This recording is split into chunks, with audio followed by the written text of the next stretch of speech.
Yo, what's going on, y'all? It's Combo Breaker 99. I'm back with another INVICTA FC 43 post-fight analysis video. Stephanie Geltmacher versus Sammons. Man, this was truly fight of the night in my opinion. I mean, going into this fight, I knew that Stephanie, she was going to be a handful for Sammons, especially when it came to the inside. And seeing how Chantel Coates had success with her striking against Caitlin before Caitlin actually submitted Chantel Coates, I feel like Stephanie was really going to have trouble in this fight, from the outside and the inside. Like, if she didn't have a good jab to keep Stephanie at bay or the strength to keep her at bay, I knew this was going to be trouble.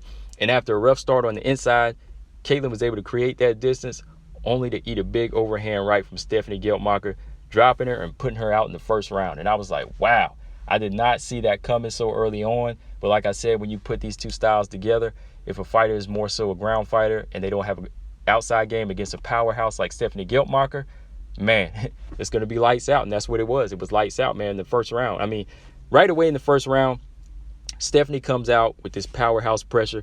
She grabs Caitlin's foot after a kick attempt, locks the body, and slams Caitlin. She picks her up and slams her, but Caitlin's able to escape, bounces back up, only to have her back to the fence with Stephanie locking the body with her right arm and just working strikes with the left hand. So she's locked her up with the right arm and she's working the body with the left hand, really putting that pressure on her. And the pressure's coming from all angles. She's working knees to the thigh. She's pressing Caitlin to the fence.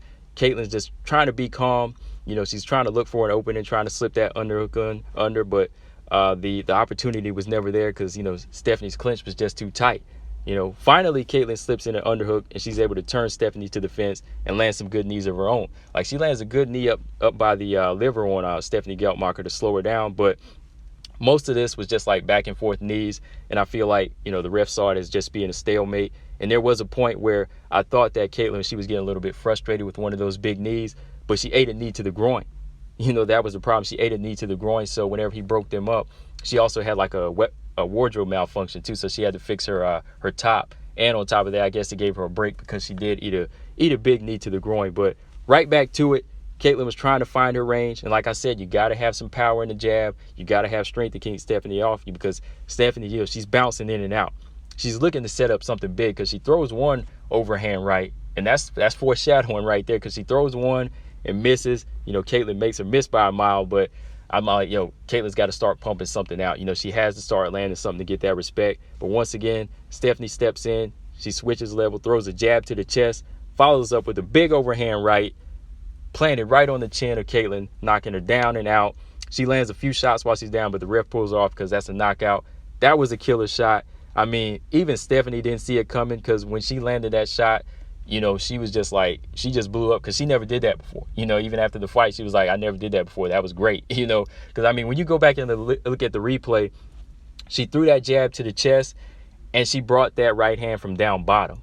She brought that right hand from down bottom and came up with something fierce, and it landed right on the chin. I think that shot would have knocked anybody out the way she came with that shot. I mean, where she's just in and out, but the way she loaded that shot up was just very well timed and calculated, and it was definitely fight of the night in my opinion. Shout out to Sammons. She came in there, took on a very tough customer in Stephanie Geltmacher, but like I said, Geltmacher, if you don't have the strength, the height, and the jab to deal with her, it's going to be a short night for you. It's definitely going to be a short night. Like, if you go back and look at Victoria Leonardo versus Stephanie Geltmacher, she had the size. Like I said, Leonardo should be a bantamweight, so she was able to deal with the powerhouse energy of Stephanie Geltmacher. So you got to have a mixture of all that. You got to have the jab, the strength, and the size to really deal with somebody like Stephanie Geltmacher. But shout out to Stephanie Geltmacher. Definitely earned fight of the night, possibly knockout of the year for INVICTA FC's cards this year in 2020. Definitely check it out, guys. Combo Breaker 99. I'm out. Subscribe. Peace.